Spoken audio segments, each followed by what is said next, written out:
Good afternoon. Welcome to This Week in Turkey. A court accepted on Monday an indictment seeking life sentences against businessman and philanthropist Osman Kavala and 15 others over the 2013 Gezi Park protests. The indictment further states that the defendants, at best, wanted to force the government to resign or call early elections, and were making efforts to prepare the grounds for a civil war or coup, if that did not happen. Meanwhile, opposition figures have said the renewed probes are designed to polarize public opinion and rally support for Erdogan ahead of the March 31st local elections. The Union of Chambers of Turkish Engineers and Architects, of which some defendants are members, said the indictment was part of efforts to defame and sully the honorable history of Gezi. We see the bad intentions despite all its dirtiness, and we reject it with all our clarity, the union said in a statement published on Monday. The Gezi protests started as small-scale demonstrations against the planned demolition of a park in Istanbul's Beyoğlu district in May 2013 and grew into nationwide protests against the ruling Justice and Development Party, AKP.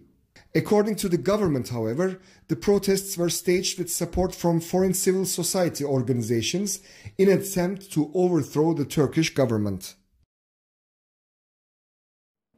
Joining us today to talk in detail about the recent indictment against 16 defendants over the Gezi Park protests is Levent Köker, who is a professor of public law. Good afternoon, Professor Köker. Welcome to This Week in Turkey. Good afternoon.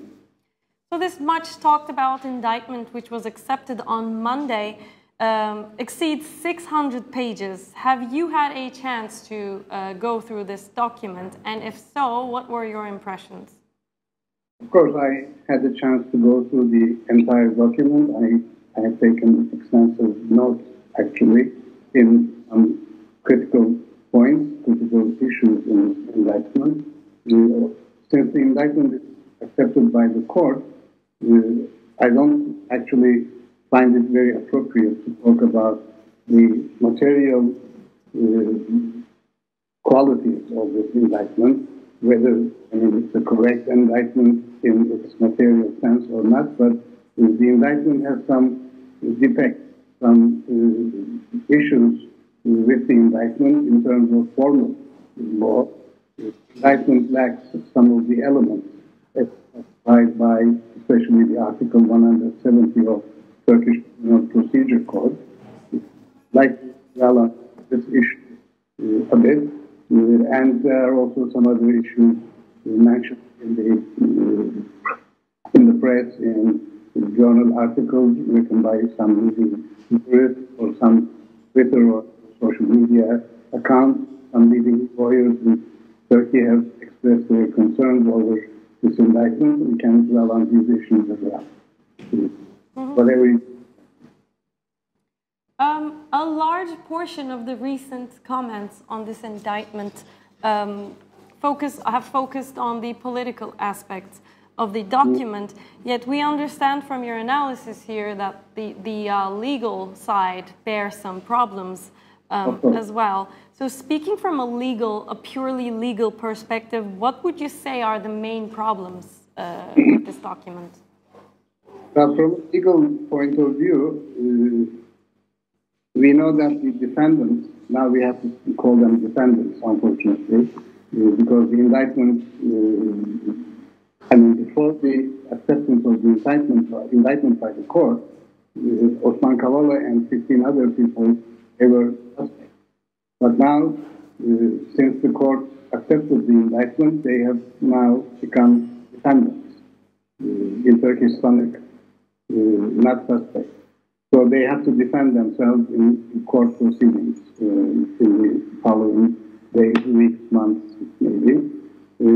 Now we know from the indictment that the main accusation is that the defendants committed a crime which is stipulated in Article 312, the first clause, which says any person attempting by the use of force and violence to abolish the government of the Republic of Turkey, so on and so forth.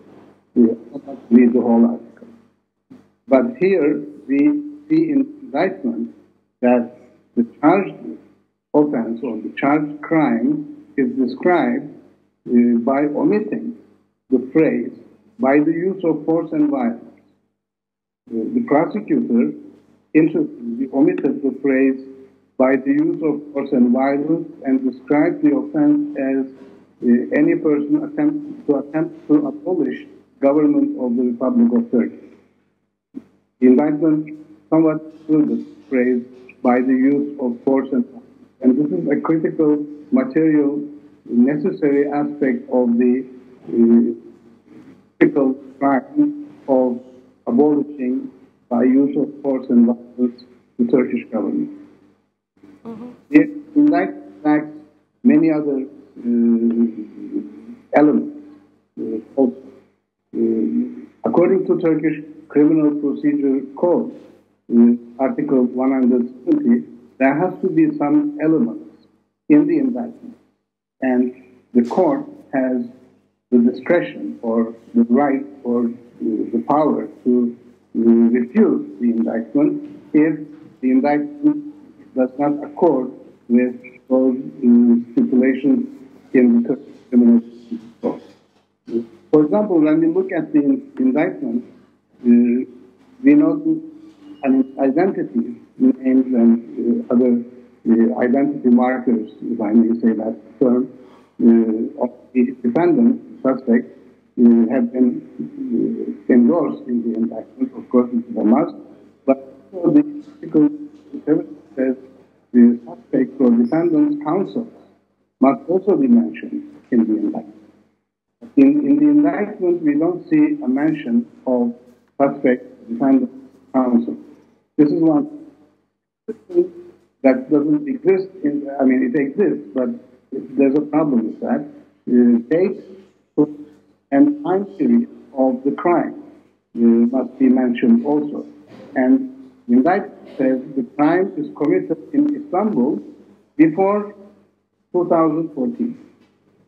Now, for 2014 is not a time period, in my personal interpretation. The indictment must have a concrete date of the crime.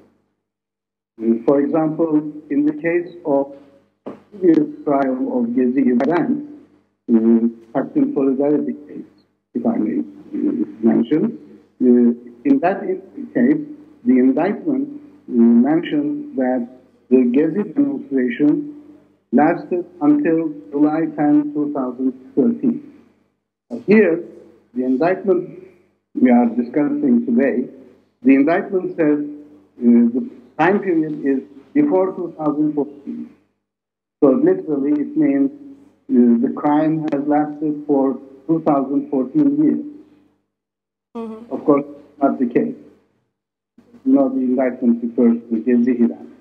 Now here we also have another issue, which is, a possible violation of the very critical legal principle in Latin, non bis in idem, which may be translated into English as double jeopardy principle, or not twice in the same thing.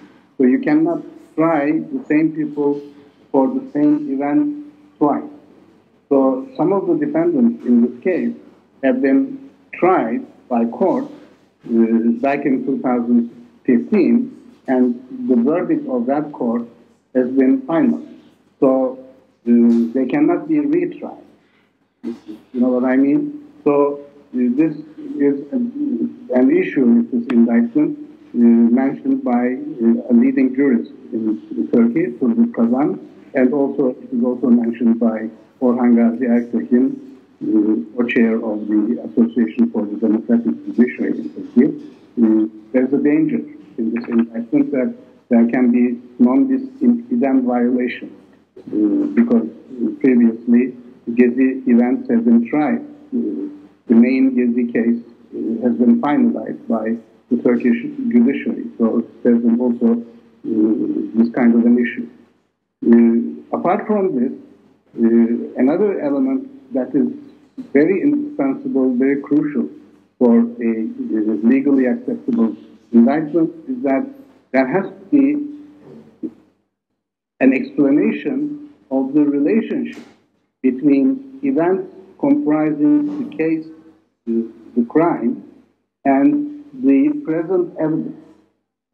There are some telephone calls, telephone recordings, or some, travel documents. The prosecutor mentions in the indictment some communications, and there are also other events, Gezi Park protests, mostly in Istanbul, and the indictment has to explain the relationship between the events and the evidence. But we don't see this explanation properly in the indictment, and this is something that the court will decide in the proceedings in the future. But as I mentioned, one of the leading jurists in Turkey, Orhan Gazi Ertekin, has written a newspaper column about this indictment, and he calls it, and I find this a very interesting phrase, he calls this an example of congruous indictment. He says a congruous indictment is an indictment which leaves the suspect in a position that he cannot prove that he is innocent. And the example is, Mehmet Ali Alabora and the Serbian Otpar leader, Ivan Mitrovic, happened to be in Egypt in the same time. And the indictment says they were in Egypt in the same time, and so what? Have they communicated with each other? Is there a telephone communication with these two individuals? We don't know. The indictment says nothing. They have met in Egypt and talked about certain things. We don't know, because the indictment doesn't mention any connection between these two individuals. But the indictment says they're somewhat present in the same country, in the same time, shows that they were somewhat involved in an accomplice. Professor Köker, for the Gezi event. Following and the burden of proving the innocence of Mehmet Ali Alabora is on Mehmet Ali Alabora. So he has to prove that he doesn't know Mitrovic, he hasn't seen him, or they haven't talked together, etc. So this is what congruous indictment is about. Suspect cannot prove his or her innocence. Yes, you're asking something. So you've provided a very concise list of the legal principles that this indictment seemingly violates. And you continued touching on the nature of the evidence in this indictment, which was what I was meaning to get to in my next question, which would be the final one. We're talking about an indictment that's seeking life sentences for 16 people. So surely the nature of the evidence provided in the indictment is of paramount importance here. Again, from a purely legal perspective, how would you evaluate the evidence provided? Well, as I said, if we follow the line of reasoning Ertekin has instructed us to do in his column, the congruous indictment, we don't see any logical connection or even a material connection between these kinds of events and the present evidence. Like, for example, telephone communication between Osman Kavala and Mehmet Ali Alabora. That is another kind of evidence that's presented in the indictment. There's another thing. The indictment has to establish with almost absolute certainty that these events lead or happen to lead to the abolishment of Turkish government by use of force or violence.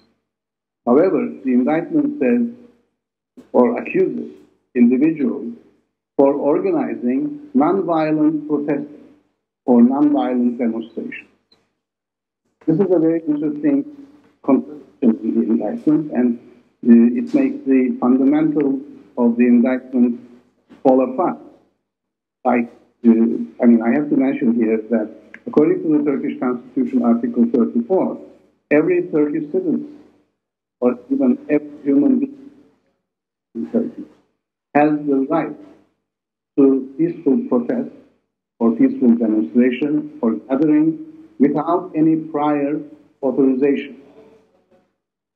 So if any Turkish citizen or anyone living in Turkey wants to organize a public demonstration or protest, he doesn't have to, or he or she doesn't have to take a prior authorization from a governmental authority. This is a constitutional principle. So peaceful protest can be against government or against any other person or even foreign government, etc. But,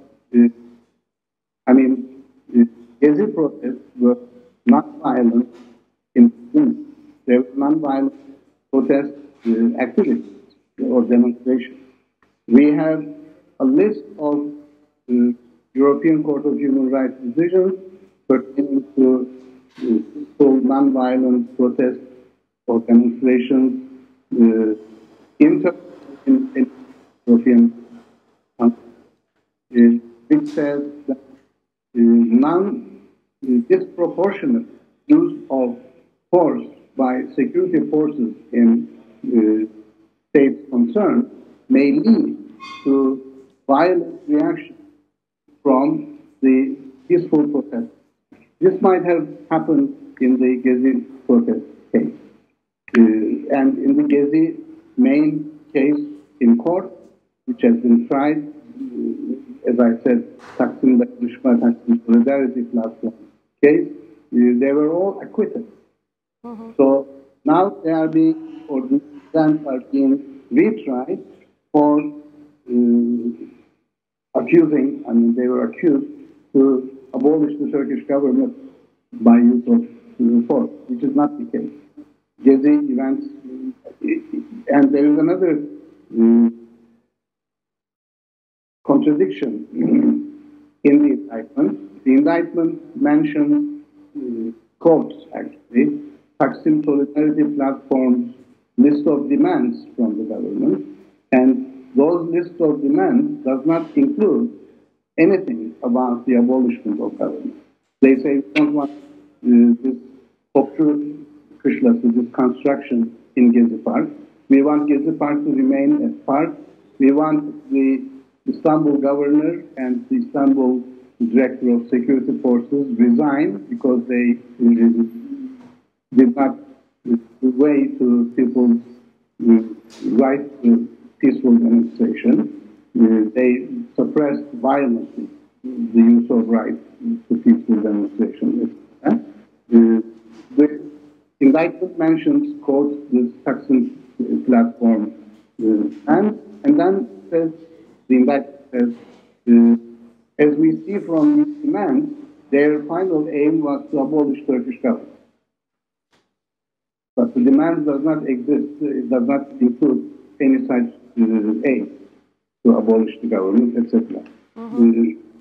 Finally, a final point, in the concluding section of the indictment, which is probably one of the most important parts of the indictment, according to the law, according to Turkish Criminal Procedure Code, the indictment must include issues not only disfavorable for the suspect, but also issues favorable to them.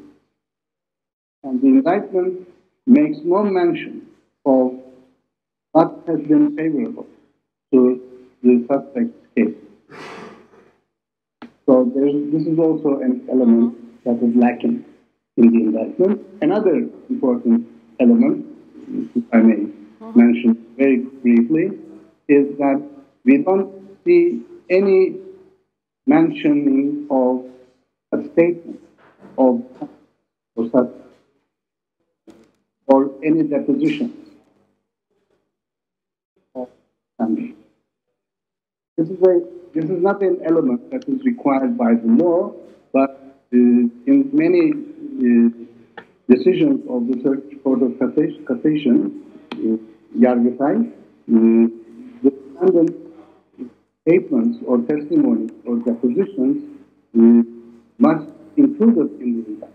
And we don't know anything about what the defendant said about the accusations or the indicted crimes for them. It seems quite out of order, if I may use that term. Thank you very much, Professor Köker, for your comments and for being with us today. You're most welcome. Today, we were joined by Levent Köker, who commented on the legal implications of the recently accepted Gezi Park indictment, and now we'll continue with our next news video. The US State Department on Tuesday urged Turkey to reconsider its purchase of the Russian S-400 defense systems, warning that it could lead to US sanctions. The top US General for Europe, Curtis Scaparotti, told the US Senate Armed Services Committee on Tuesday that if Turkey decides to purchase the Russian S-400 air defense system, it would risk being unable to access US-supplied weapon systems, including the F-35 fighter jets. I would hope that they reconsider this one decision on S-400s, Scaparotti said. Scaparotti pointed to several problems the Russian system poses, including a lack of interoperability with NATO systems, and said, "The S-400 is a problem to all of our aircraft, but specifically the F-35, I believe." President Recep Tayyip Erdogan, on the other hand, said on Wednesday that Ankara has finalized the agreement on purchasing the S-400 missile defense system. "We concluded the S-400 issue, signed a deal with the Russians, and will start co-production," Erdogan said. Ankara is planning to purchase 100 F-35 fighter jets from the US pending congressional approval. Turkish firms also supply the F-35 program with key components, including airframe structures and assemblies and the center fuselages. After protracted efforts to purchase Patriot air defense system from the US with no success, Ankara decided in 2017 to buy Russian S-400 air defense systems. Turkish officials have said that Turkey will not go back on its agreement with Russia, even if it were to also buy Patriots. However, the US warns that the Russian S-400 defense systems would jeopardize Turkey's participation in the F-35 Joint Strike Fighter project. With just 3 weeks remaining until the March 31st local elections, leaders and candidates of political parties are intensifying their efforts to woo the voters. Our next news video covers the latest updates in the run-up to the elections. Medyascope's teams continue to speak to mayoral candidates and citizens all over Turkey this week. The southeastern provinces of Mardin and Diyarbakır, the southern metropolises of Adana and Mersin, the Aegean heartland of Aydın and Denizli, and the Black Sea province of Samsun were the latest places covered by our teams. Main opposition Republican People's Party CHP's mayoral candidate for Istanbul, Ekrem İmamoğlu, visited Medyascope and gave an outline of his projects for Turkey's biggest city. Next came Felicity Party's leader Temel Karamollaoğlu, asking for support for his candidate. The campaign has now gained momentum with not only the candidates but also the party leaders hitting the road. President Erdogan was the most active of them all. He held rallies in 12 cities over the past week. His focus last week was on the Black Sea coast, where he visited Bartın, Zonguldak, Ordu, Samsun, Trabzon, and his hometown of Rize. Erdogan continued to attack his opponents by raising the issue of national security, which he has made central to his campaign. The Nation Alliance, meanwhile, held its first joint rallies. CHP leader Kemal Kılıçdaroğlu and Good Party leader Meral Akşener showed unity in Denizli and Aydın. The two leaders had chosen not to come together in the June 24th elections.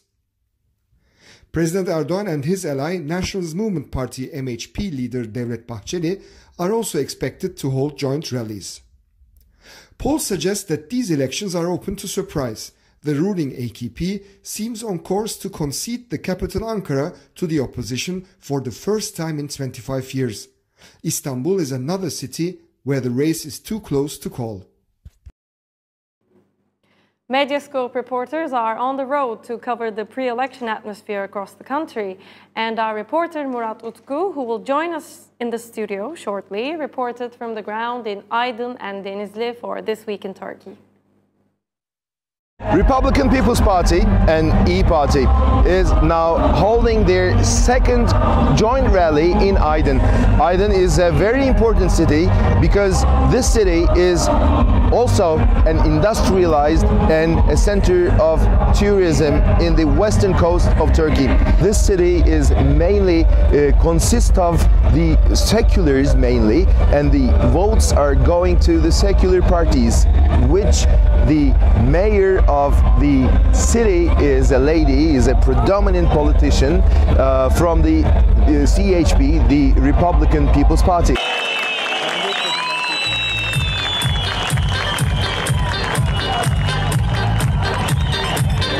The first meeting was held in Denizli on Wednesday. That was the first one, which was very important. Why? Because that was the first joint meeting that these two parties were having a joint ground together, and the two leaders came on the same stage on the same day. That was the first joint rally in Turkey in terms of, if we look at these two parties' alliance since 2018 elections. Welcome, Murat. Hello. So, as we just heard in the video which you made for us for This Week in Turkey, you were in Aydın and Denizli this week in the Aegean region of Turkey, covering the joint rallies of the Nation Alliance, namely the main opposition Republican People's Party, CHP, and the Good Party. What were your impressions of these joint rallies? Firstly, I have to say that this was the first ever co-rally, just made by the two parties. You know, this has been discussed just before 2018 elections, but they never managed to get together on one stage. The leaders. But this time they organized that, and this was the first joint rally that they held together. This was important for them because, you know, they just tried to give a message to their supporters of the two parties. So that was important for them, and that was important for the people who who attend that meeting as well, or rally as well. Why?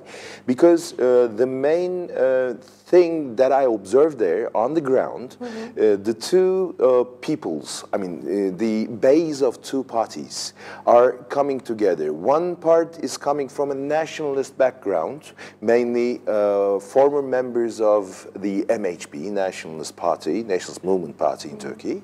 And the other one is the Social Democrat CHP, the main opposition party. So the thing, at the first sight, I just wondered if they could come together peacefully. Or they could just, come together, of course, but, any arguments or stuff, nothing happened. So that was a very peaceful and I saw the people join there or attend there were very excited to be together on the ground and to see the leaders on the stage. So that was the first impression. And the other thing which we observe that, a lot of people coming from different backgrounds came together. For instance, I can just say that the women attendance of that rallies were really very high.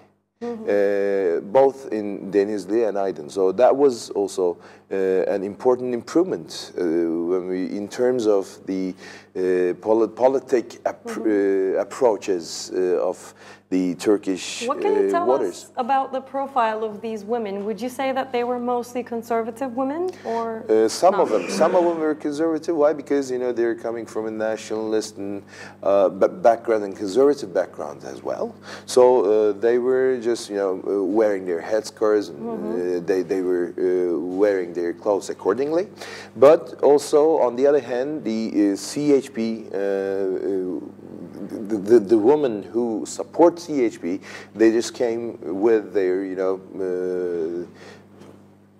profile, by wearing their clothes and stuff. That was very interesting for me. I mean, to see together the conservatives and the seculars together on the same ground. So that was very interesting for everyone, I guess. I mean, yes, we can see them together on the streets. We can see them together if they are supporting the same party, but these two different parties are coming together, and the messages that was given by the leaders of these two parties was that we are trying to get together with all the differences, so we are having this alliance for this.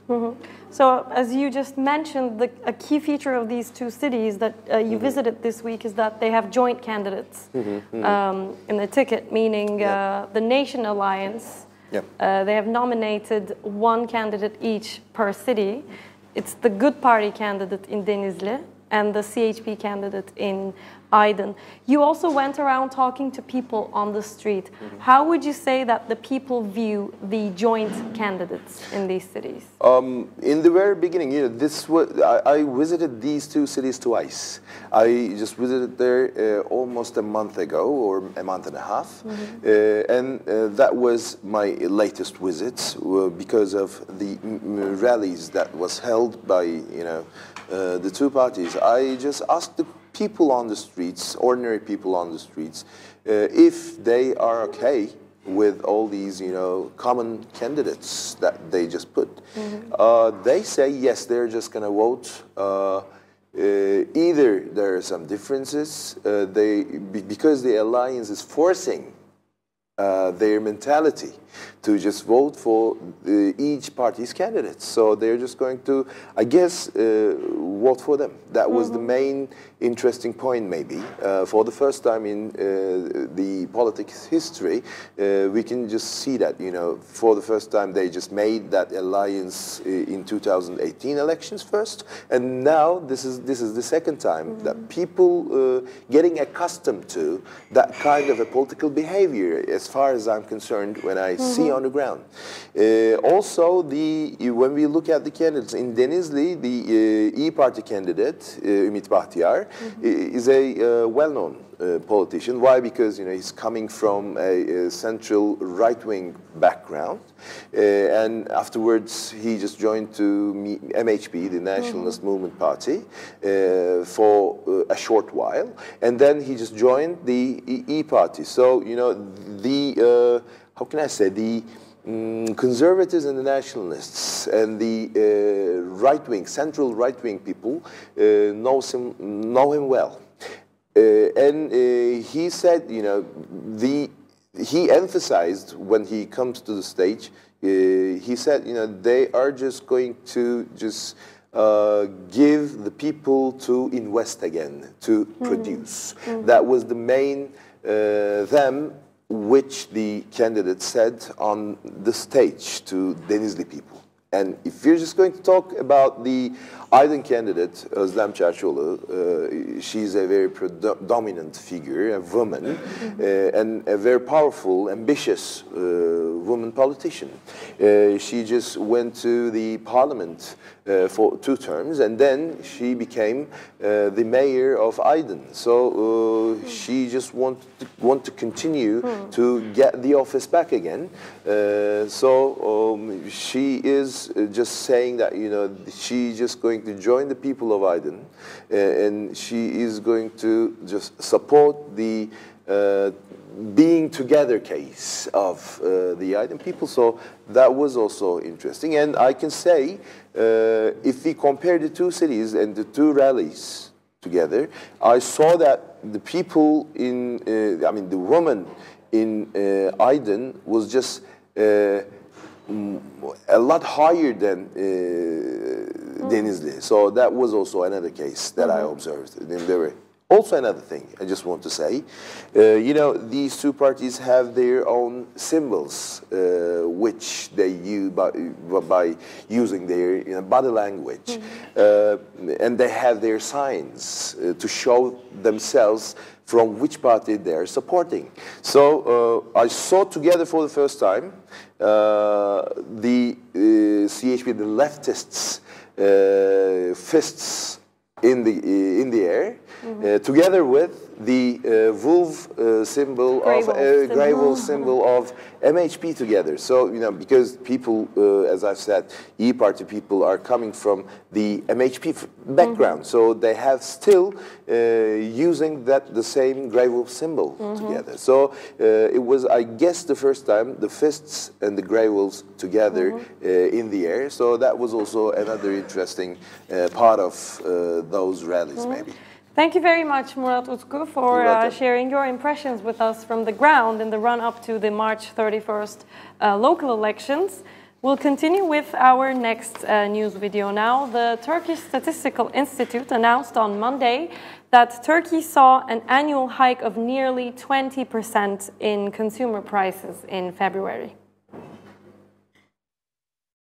Last month, the annual inflation went down 0.68 percentage points from 20.35% in January. The Turkish Statistical Institute said the highest price increase on a yearly basis was recorded in food and non-alcoholic beverages with 29.25% in February, miscellaneous goods and services with 28.08%, furnishing and household equipment with 27.59%, recreation and culture with 20.43%, and hotels, cafes and restaurants with 19.79% were the other main groups where high annual increases were realized, the institute said in a statement.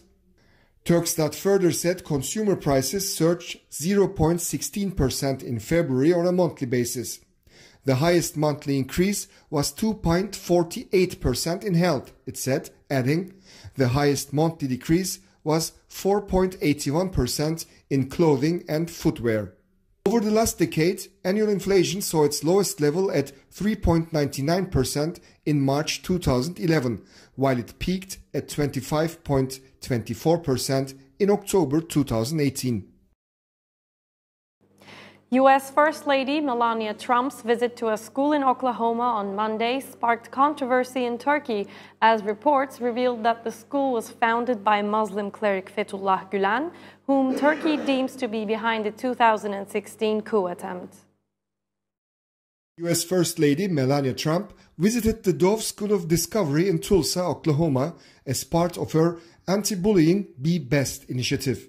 The visit, however, sparked controversy in Turkey due to its links with the network of Fethullah Gülen, a US-based Muslim cleric whom Turkey sees as the mastermind of the failed coup attempt of 2016. According to a report by CBS News, in the US, Gülen's followers have founded 136 charter schools in 28 states between 2010 and 2017. The schools were given control of more than $2.1 billion in public funds. Oklahoma State Auditor reported in 2016 that the foundation operating the Dove School of Discovery had charged taxpayers nearly $1.2 million in excess rent between 2012 and 2014. Schools run by the Gülen network in the US have faced multiple allegations of financial mismanagement, misappropriation of public funds, and abusing the immigration process. According to a report by The Intercept, Stephanie Grisham, a spokesperson for the First Lady, declined to answer a direct question about whether the White House was aware of the Oklahoma school's links to Gülen before the visit. Grisham answered in an email that the school was chosen because of its excellent academics and commitment to character education. Since the 2016 coup attempt, Ankara has repeatedly demanded Washington to extradite Fethullah Gülen, the Turkish religious cleric living in self-imposed exile in the US. Kaya Heise did an interview this week with historian and international jihad expert Peter van Oosteyen on the problem of returning Islamic State fighters in Europe. Do these families deserve our pity? Well, in general, I would say no, because we all know what ISIS did. They posted their material online for the last 4 years, and we all know the gruesome things that they have done. And we know for a fact that some of the people that now want to return actually have returned to Belgium for a short while and then even returned to the Islamic State. So for some, no, but in other cases, yes. And I would go with a case-by-case evaluation, actually. I would look into every single case individually before judging them all and saying that all of them have been doing the same things and all should be kept in jail and tried in Iraq or Syria. That was all from This Week in Turkey. Thanks for tuning in and hope to see you again next Friday at 5 p.m. Goodbye.